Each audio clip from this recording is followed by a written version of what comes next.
If you've ever turned an old radio dial late at night, you know the feeling.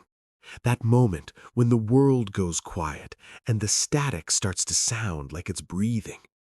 Now imagine this. You're alone, the room lit by nothing but the faint glow of a receiver. You sweep through the bands and catch something that shouldn't be there. A child's voice, not singing to you, not talking to you, but counting. Calm, mechanical, as if the numbers matter more than words ever could. And then the melody begins. A simple looping tune, bright enough to feel wrong in the dark, familiar in a way you can't place, like a nursery rhyme remembered from a life you never lived. This broadcast had a name, given by the people who found it and couldn't stop listening. Swedish Rhapsody. No station identification, no explanation, just a child's voice, a music box innocence, and strings of numbers slipping into the night like coded confessions. For decades, it haunted the shortwave spectrum, and it may have been a thread connected to a global spy network that never truly went away. Tonight, we're going inside the phantom radio station of numbers. We're going to trace the sound, the theories, the eyewitness accounts, and the chilling possibility that someone, somewhere, was always meant to hear it. Not everyone did, but someone did. And if you're listening now, you might start wondering who the message was really for. It starts with an old kind of magic, shortwave radio. Before the internet, before satellites could put a live feed in your pocket, shortwave was how the world leaked into your home. With the right conditions, signals could skip across oceans, bouncing off the ionosphere like stones across black water. A voice from Europe could land in North America. A station in the Middle East could drift into a bedroom in the Midwest. But shortwave also had a darker side, because the same physics that let people share news and music also allowed something else to travel invisibly, untraceably, and cheaply. Instructions, orders, secrets. If you've spent any time in the world of radio hobbyists, you've probably heard the phrase numbers station. It sounds harmless, almost academic, but the reality is stranger. A numbers station is exactly what it sounds like, a broadcast, usually on shortwave, that transmits sequences of spoken numbers, sometimes letters, sometimes tones, sometimes strange buzzing or bursts of digital noise. The transmissions often repeat. They don't advertise, they don't explain, they don't sign off like normal stations. They just appear and vanish. And the most unsettling detail is this: they don't seem to care if you hear them. In fact, it can feel like they expect you to, as if you're allowed to listen as long as you don't understand. The most widely accepted theory is the simplest: espionage. Number stations are believed to be a way for intelligence agencies to communicate with agents in the field. One-way communication. The agent listens, nobody transmits back, no direction finding a sender from the receiver, no trail. And if the agent has what's called a one-time pad, a sheet of random numbers used only once, the code becomes essentially unbreakable. The broadcast can be heard by anyone, recorded by anyone, and still mean nothing to everyone except the person with the key. That's the genius of it. And that's the nightmare. Because it means a voice can speak a secret in public and remain perfectly hidden. Number stations have been linked, at least historically, to multiple countries. Some have been connected to Eastern Bloc intelligence during the Cold War, others to Western agencies. Some are suspected to be criminal networks, smugglers, or private operators imitating the style for their own reasons. But among all of them, Swedish Rhapsody stands out. Not because it was the loudest, not because it was the most complex, but because it sounded like a child, and because the melody that introduced it felt like a door opening into a place you weren't supposed to enter. The name Swedish Rhapsody wasn't official. It wasn't announced. It was a label, coined by listeners because the station used a musical interval that resembled a Swedish tune, or at least something people associated with one. Over time, the name stuck, like a rumor that becomes a fact simply because enough people repeat it. The station became famous in the 1960s and 70s, though some listeners believe it may have been active even earlier. It was heard across Europe and beyond, depending on conditions. It typically began with that eerie little melody, repeating in a loop, followed by the voice. At first, many assumed it was a real child reading the numbers. That detail alone is enough to make your skin tighten.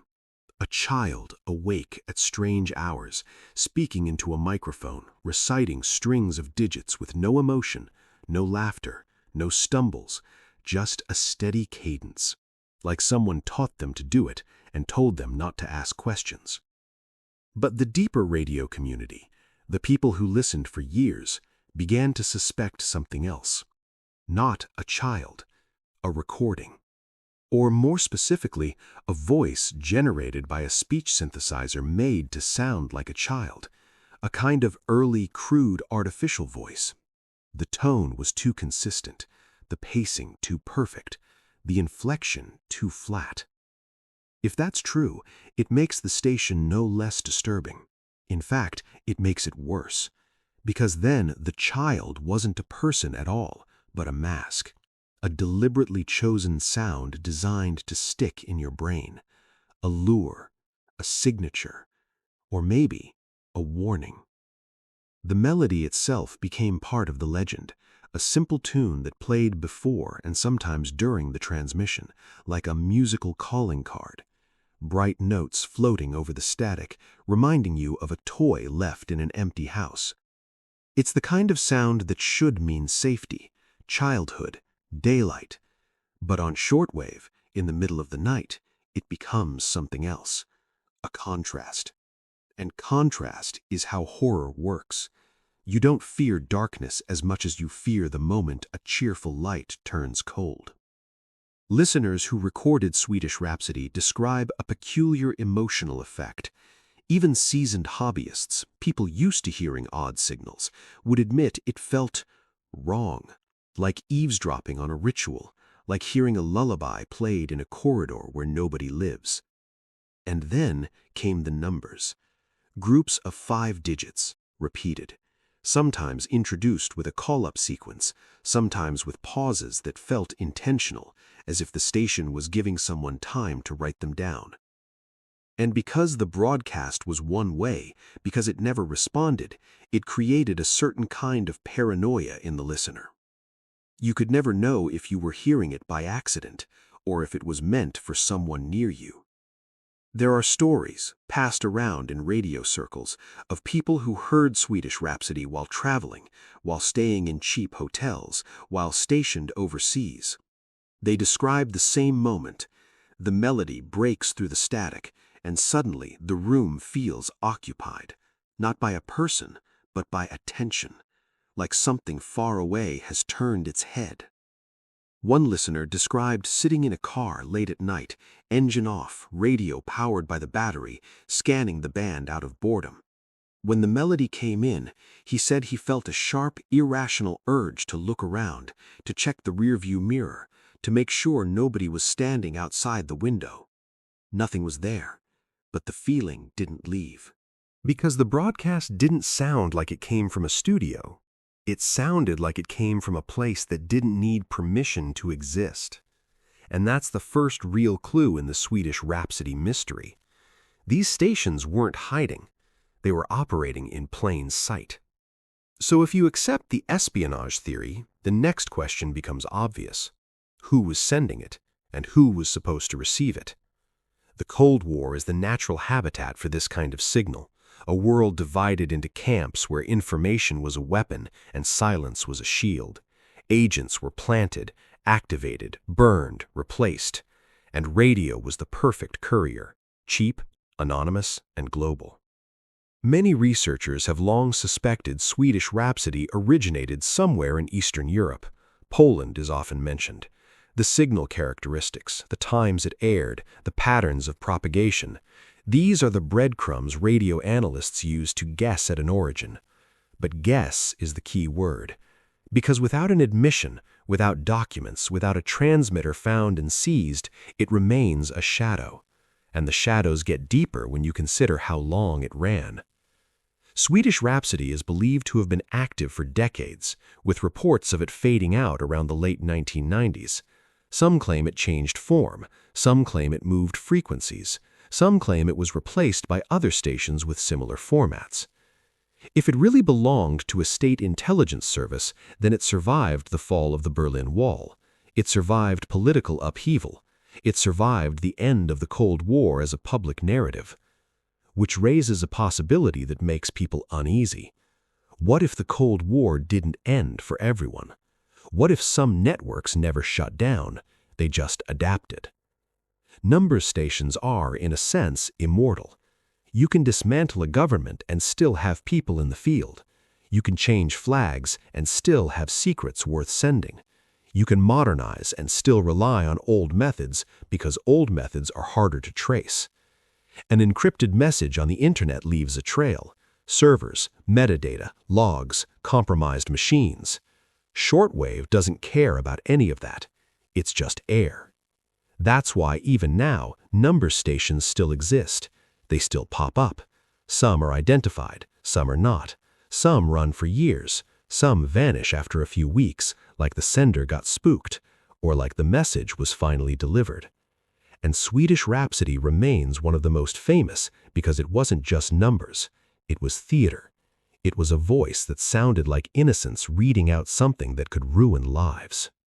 Now, there's a detail that often gets overlooked. The people who listened to Swedish Rhapsody weren't just casual listeners. Many were dedicated shortwave hobbyists who kept meticulous logs. They recorded frequencies, times, signal strengths, patterns. Some of them shared tapes, some traded information through newsletters and early online forums. In other words, Swedish Rhapsody wasn't a myth floating in isolation. It was documented, tracked, and hunted. And yet, despite all that attention, nobody ever conclusively proved its origin. That's part of what makes it feel like a phantom. It's one thing for a mystery to exist because nobody looked closely enough. It's another thing for people to look for decades and still come up empty-handed. So let's talk about what the broadcast actually sounded like to those who caught it live. The melody would begin, repeating, not long, not complex, just enough to be recognizable. Then the voice would cut in, sometimes after a brief pause, and begin the sequence. There are accounts of it starting with a set of identifying numbers, like a call sign for the intended recipient. In some number stations, you'll hear something like a group repeated several times, a way of saying, this message is for you. Then comes the main body, groups of 5 numbers, read steadily, sometimes repeated to reduce errors. The repetition is important. Shortwave is messy. Signals fade, interference drifts in, a burst of static can swallow a digit, so the station repeats to make sure the agent copies it correctly. And as listeners sat there, headphones on, notebooks open, writing down numbers they couldn't decode, they were doing something strangely intimate. They were copying a secret meant for someone else. There's a kind of trespassing in that, even if it's legal, even if it's passive. It feels like you're standing too close to a closed door and hearing your name mentioned inside. And sometimes Swedish Rhapsody would end as abruptly as it began. The voice would stop. The melody might return, then silence, or the signal would drop away into static like it had never existed. No goodbye, no sign-off. Just absence. That absence is part of the fear. Normal radio wants to be found. It wants to build an audience. It wants loyalty. Number stations don't care. They transmit as if the world is empty except for one person. One person who is listening carefully. One person who has been trained to listen. So who was that person? If Swedish Rhapsody was an espionage tool, it would have been used to send instructions, rendezvous points, dead drops, names, dates, operational changes, warnings. With a one-time pad, any message can be hidden in those numbers. A simple line like abort mission can become 50 digits. And because the message is one way, the agent can't ask questions. They can't confirm. They can't clarify. They can only obey. or disappear. That's the part people forget when they romanticize spycraft. For the agent, the numbers aren't mysterious. They're terrifying because they mean someone is watching the calendar, someone is moving pieces, and you are one of them. There's also a quieter theory, one that slides under the main narrative like a second signal beneath the first. What if Swedish Rhapsody wasn't only about espionage? What if it was also a test, a beacon, a way to check propagation, to measure reach, to see who might be listening? Some radio researchers have suggested that number stations could double as training tools, ways to teach agents how to receive and copy signals under pressure. A familiar melody could help confirm you found the correct station. A distinctive voice could prevent confusion with other broadcasts. In that context, the childlike tone becomes practical and still deeply unsettling, because it suggests someone designed this sound with intent, not just to transmit, but to imprint, to make it unforgettable. And it worked. Even people who only heard it once describe remembering it vividly years later. The melody, the cadence, the way the numbers seemed to march forward without mercy. But the theories don't stop at intelligence agencies. They never do. Because when you have a signal with no confirmed source, it becomes a mirror. People project into it what they fear most. One theory claims Swedish Rhapsody was a psychological operation, not just sending instructions, but sending a kind of pressure into the ether, a reminder to enemies that you have agents everywhere, a way to seed paranoia. Because if anyone can hear the broadcast, anyone could wonder who nearby is the intended recipient. Imagine living in a city during the Cold War, hearing rumors that spies are everywhere. Then you learn there's a radio station that sends coded messages to agents, and it can be heard from your apartment. How long before you start looking at your neighbors differently?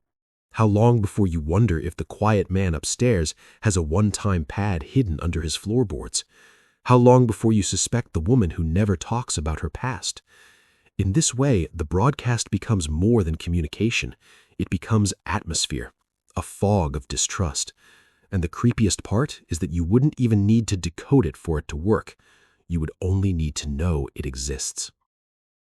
Another theory is more chaotic, that Swedish Rhapsody was not a state station at all, but an imitation, a pirate. Someone who discovered that the format itself creates fear and decided to broadcast their own numbers for reasons that had nothing to do with spycraft. People have done stranger things on radio. There have been prank transmissions, hoaxes, and deliberate attempts to confuse listeners. But Swedish Rhapsody ran too long, too consistently for most researchers to accept it as a simple prank. Still, the possibility lingers, because it's hard to accept that a real intelligence agency would choose a child's voice.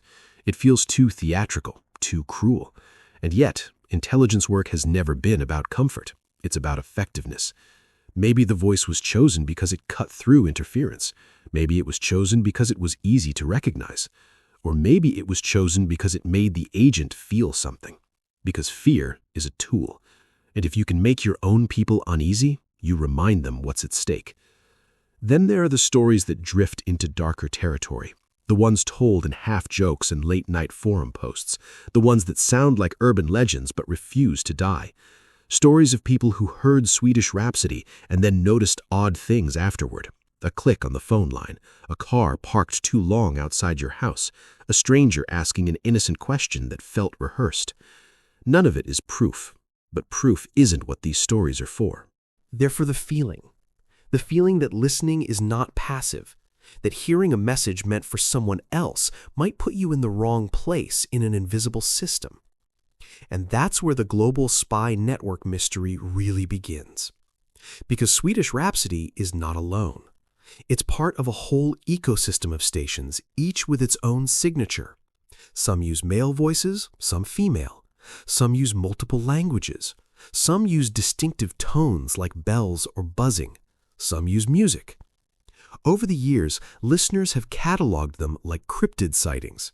Station names like Lincolnshire Poacher, Cherry Ripe, The Buzzer. Names given by people who didn't know what else to call them. And when you step back and look at the map of it all, you see something that feels like a hidden infrastructure.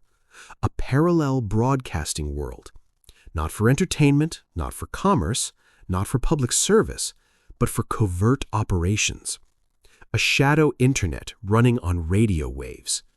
If Swedish Rhapsody was one node in that network, then its existence hints at many others. Some never identified, some never recorded, some heard only once by someone who didn't know to write it down. And that's the part that gets under your skin, because radio waves don't stop at borders. If you can hear it, it can reach you. If it can reach you, it can reach anyone near you. So the question becomes less about what it said and more about what it implies. That there were agents scattered across countries waiting for their instructions like a ritual. That messages were sent into the open air, encrypted so perfectly that secrecy didn't require silence. That the world we see, the world of ordinary life, has always had a second layer moving beneath it. Now let's talk about one of the most haunting aspects of Swedish Rhapsody, the persistence of the recordings. Even if you never heard it live, you can still find the audio today. People preserved it, digitized it, shared it. And when you listen, you're doing something strange. You're listening to a message that may have been intended for a specific person at a specific time decades ago. You're hearing a ghost transmission, a dead instruction. Or maybe not dead at all. Because here's a thought that tends to creep in when you listen long enough. What if some number stations weren't only sending immediate orders? What if they were planting information to be used later? A dormant agent might receive a broadcast and not act immediately. The numbers could decode into something that sits in a drawer for months waiting for a trigger.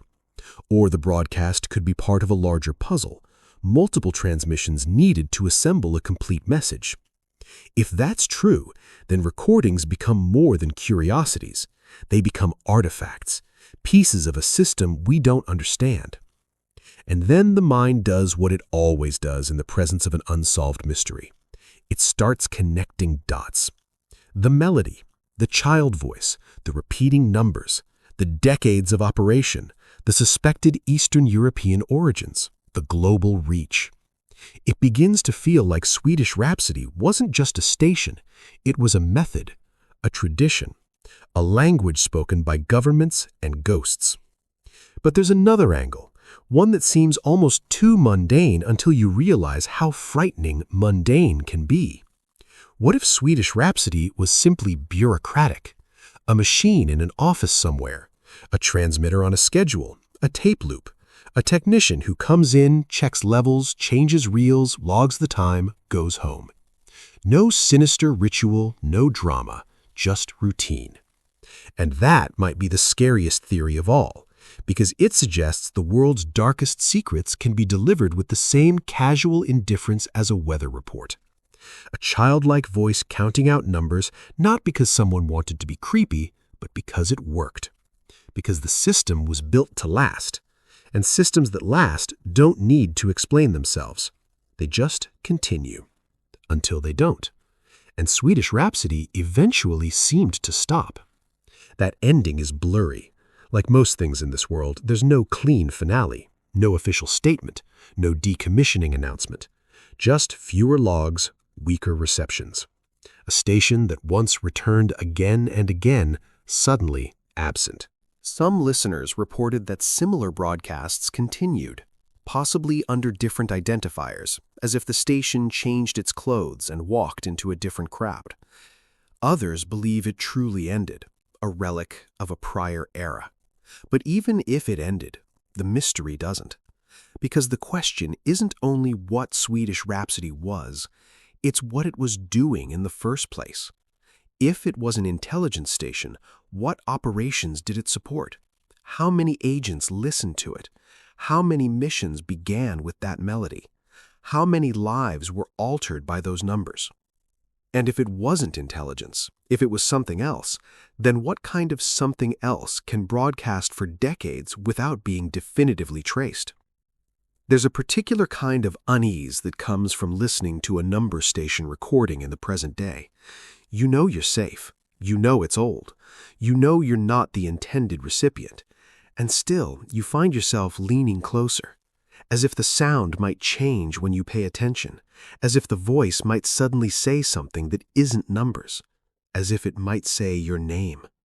That's not rational, but number stations aren't built for rational feelings. They're built to slip past the mind's defenses. They are, in a way, the purest form of covert communication, content without context. And humans can't stand contextless things. We fill the gap with fear. Maybe that's why Swedish Rhapsody endures, not because it's the most important number station ever, but because it's the one that feels the most like a story, a melody, a child voice, a code. It feels like the beginning of a fairy tale that doesn't end well. And it pulls you into the global spy network mystery because it suggests a world where communication is happening all the time, just out of reach.